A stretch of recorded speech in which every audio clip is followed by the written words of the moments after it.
Magandang araw po mga kababayan, welcome po sa Pinilang Alakbay. Ayan, may iniinit po ako ngayon. Ngayon po ay leftover mukbang sa mga nagtatanong po, sinasabi, ang dami ko daw po sinasayang na pagkain.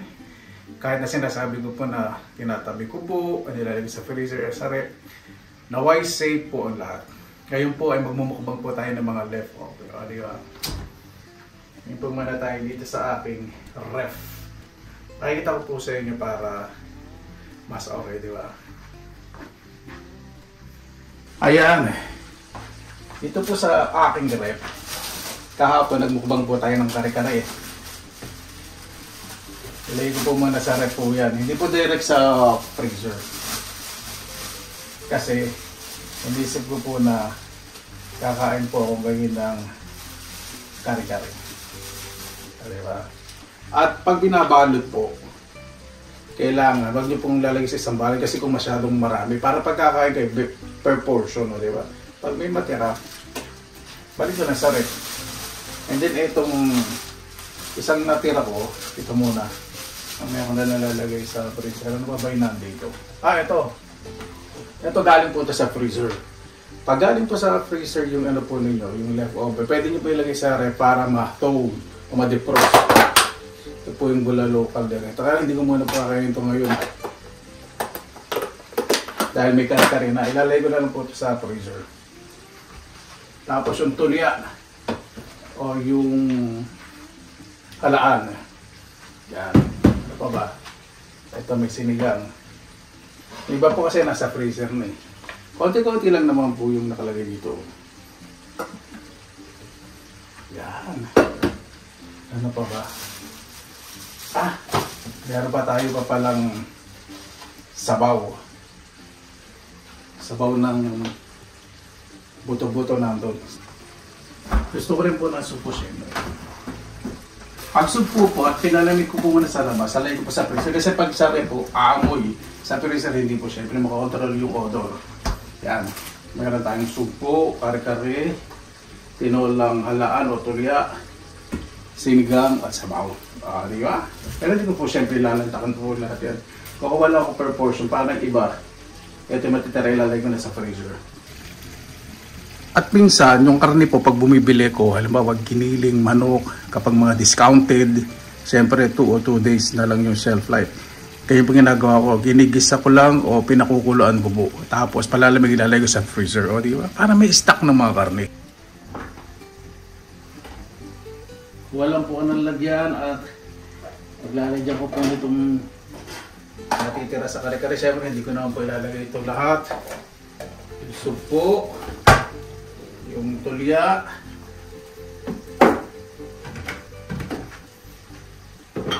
yung tulya, tinolang tulya o tinolang halaan. Pwede nyo rin po lagay sa freezer. Tapos etong sinigang din po pwede po ilagay sa freezer. Konti lang naman po ito sinigang pero konti lang naman yung titirahin ko nito.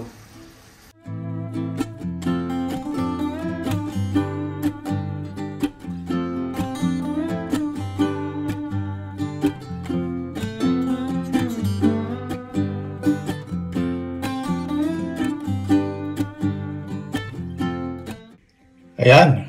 Ready na po ang supo, kare-kare, sinigang, at tinolang tulya o halaan. Hindi ko na po sinama yung sabaw po ng baka dahil marami naman pong sabaw.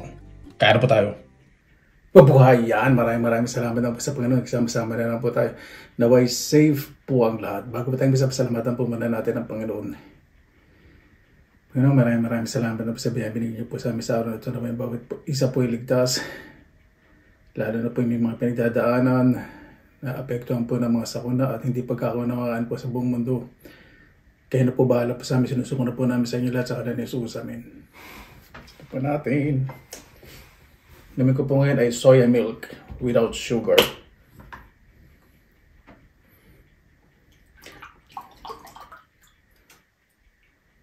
Pampaganda ng kurba ng muscle.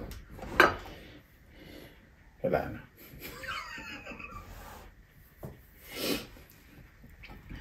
Ito muna ang paborito ko, sinigang. Di ba? Ganyan po pag may natitira. Hindi ko alam kung ano na. Ito muna tayo sa sumpo.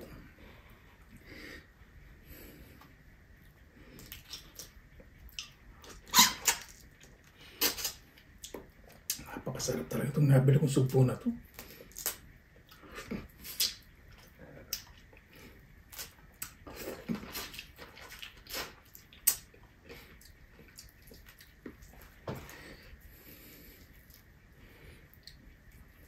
Kapag nakapanood po kayo ng mukbang, hindi naman po siguro lahat na magmumukbang tinatapon po yung pagkain.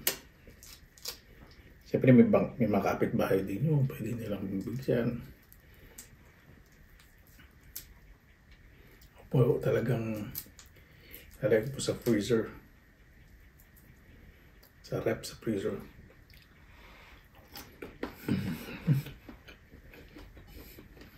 Unti-unti muna natin kain kasi marami tayong ulam.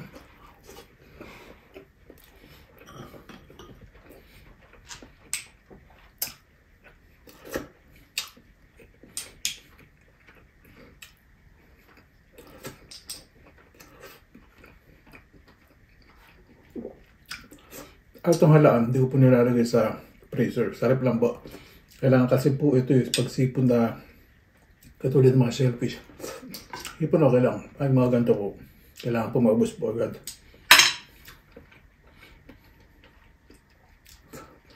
Tandaan po ninyo dapat ang temperature ng rep ninyo +4. Ang freezer dapat -18 para hindi po masira yung mga pagkain.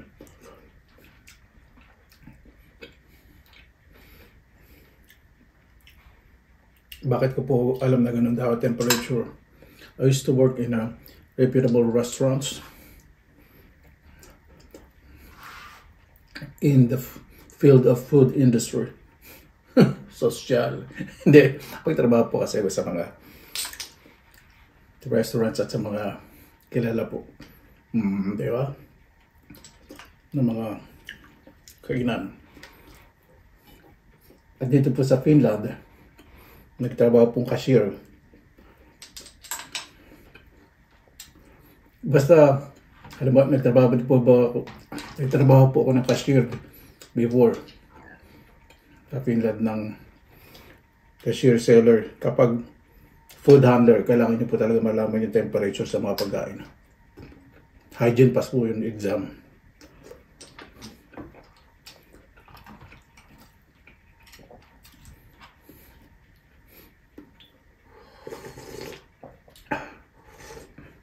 Refreshing na sabaw.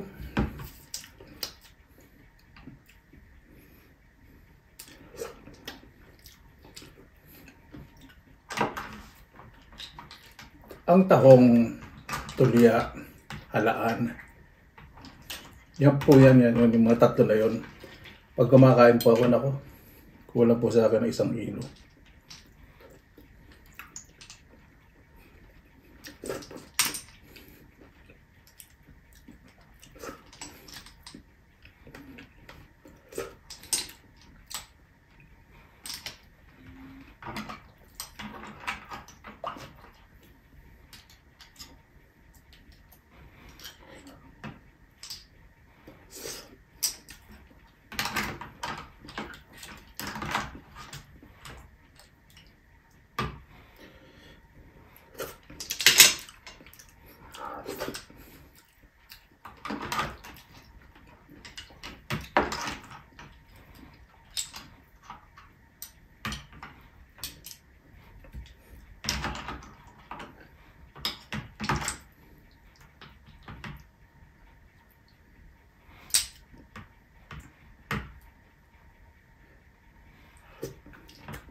Kailangan po muna itong mga seafoods.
Ingat po sa mga kabayan po natin sa norte dahil ngayon po may parating na bagyo.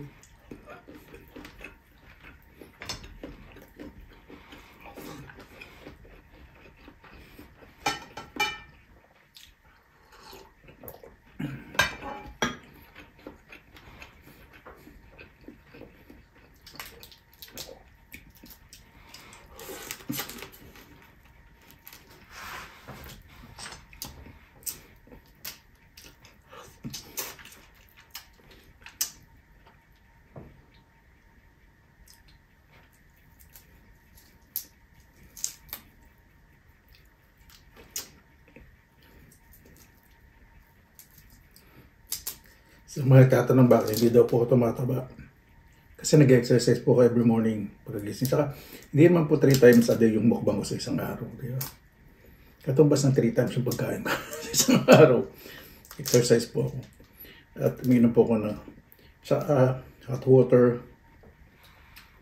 exercise. At nagpo-fruits din naman po ako. Prutas.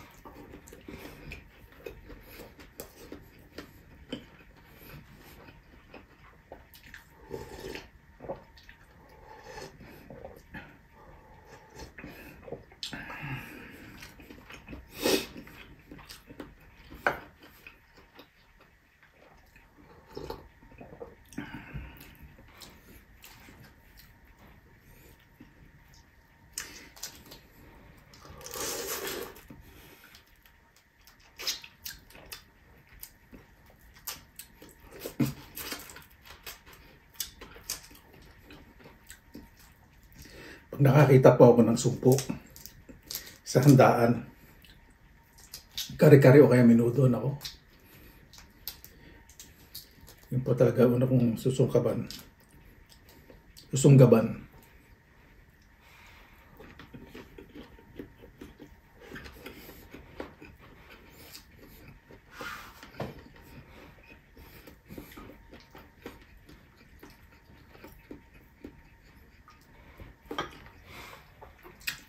Itong kare-kare,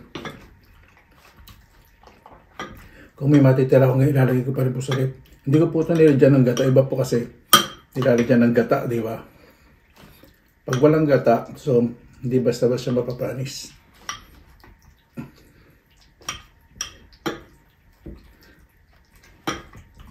At saka dapat hindi malalaglagan ng kanin. Ito. Kung kunin itong medited eh. Diba? Hindi dapat siya malalagyan ng kanin kasi yung kanin pag na-stay po sa ulam po yan, magiging buro na yan, pampapanis. Papanis po. Yan.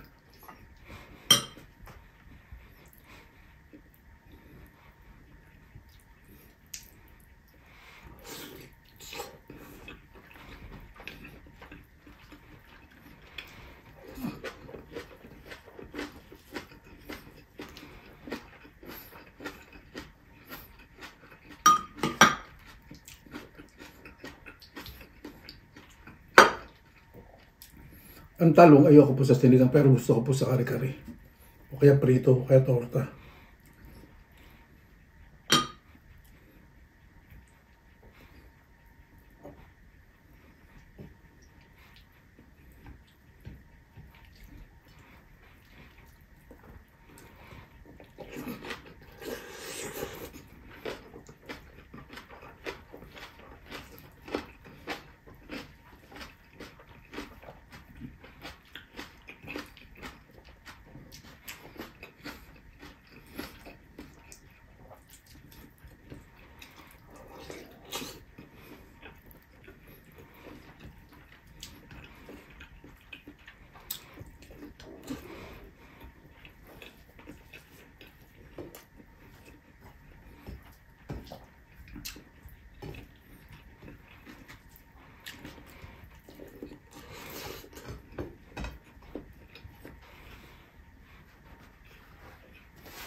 Sarap. Hindi ko lang po alam sa Pilipinas kung may soya milk na tinitinda.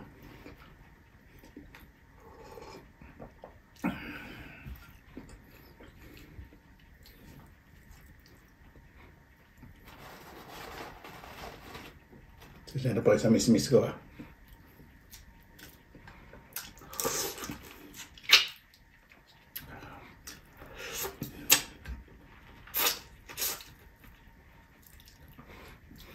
Napakasarap.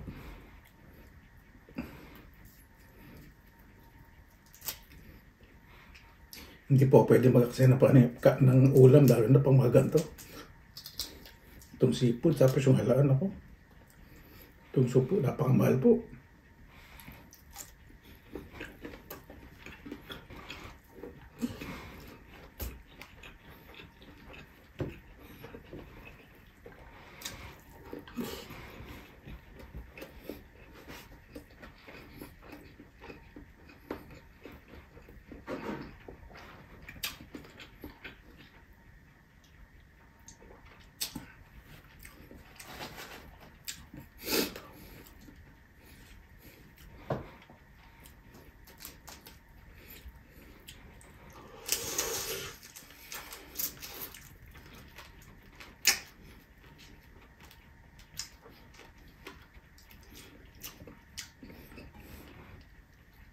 Maalig itong supo.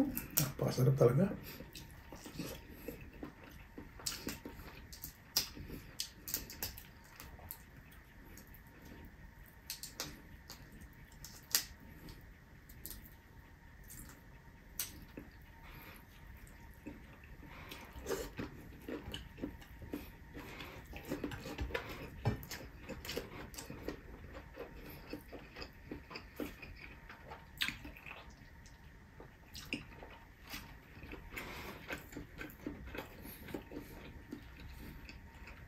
Yung mga Pins hindi masyadong mahilig sa mga ganito na may balat. Kasi po nila wala nang balat. Ayaw po nilang sa isda lalo, pero tayo po nila may ulo. Bagay niya ayaw nila. Siyempre iba po yung culture nila.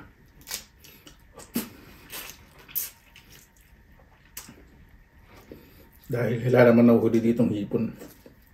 Ito ulit sa atin sa Pilipinas, siyempre. Lokal lang hipon, iba-ibang species.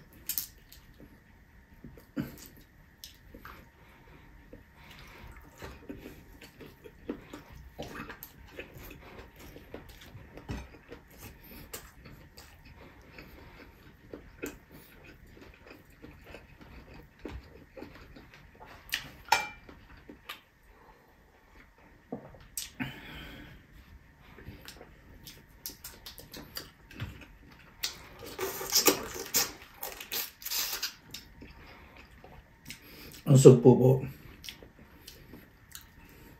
kahit 2 kilo po yan, walang kanin. Dali lang po sa akin yan.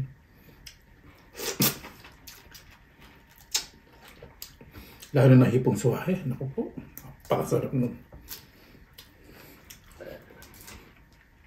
Si Papa kinikilaw yun eh. Pag sariwang-sariwa. Sa amin po kasi sariwang-sariwa eh.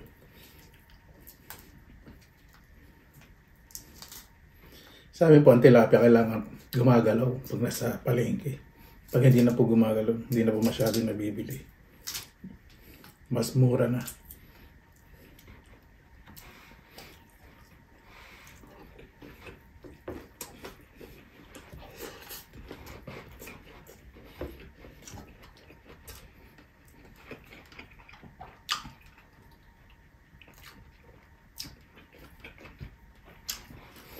Ibig sabihin ko po sa palengke kailangan gumagalaw po yung tilapia sa umaga.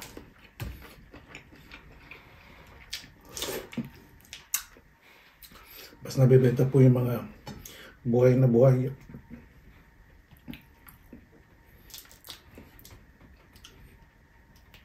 Pero yung Tagalog na tilapia, gustong gusto ko po yung maitim. Hindi po yung Batangas tilapia, maitim po yung mitas, mapula yung buntot.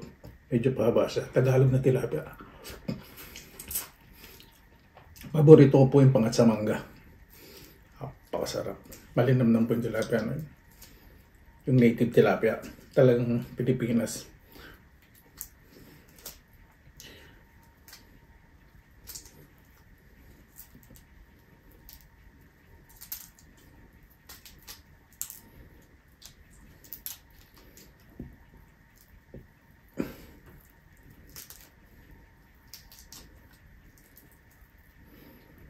Excuse me.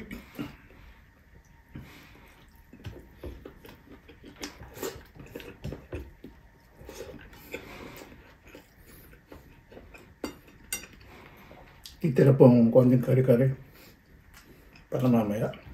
Hindi ko po alam kasi ulo ko kailan ako makakapagluto. Bihira lang po kasi makakita ng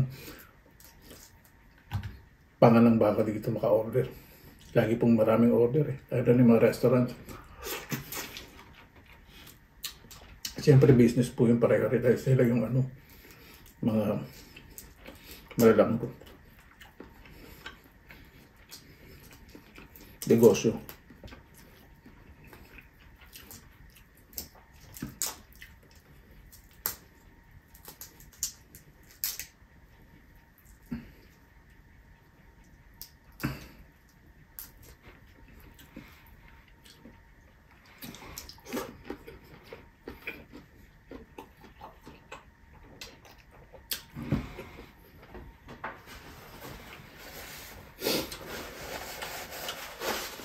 Nabas ko pong ipon. Di ko alam ilang peraso yung sugpo na yan po.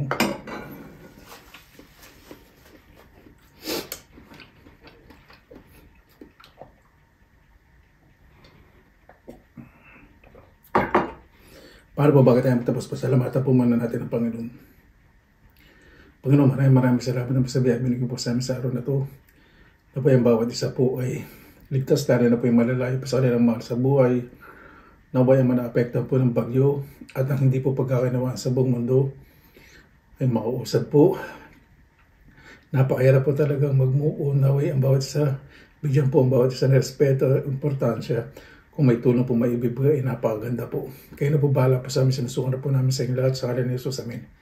Para po maraming salamat na po sa inyong oras nila sa pinilangalakbay. Basta lagi po tayong positive vibes, good vibes. God bless, ingat po lagi mga araw. Laban lang.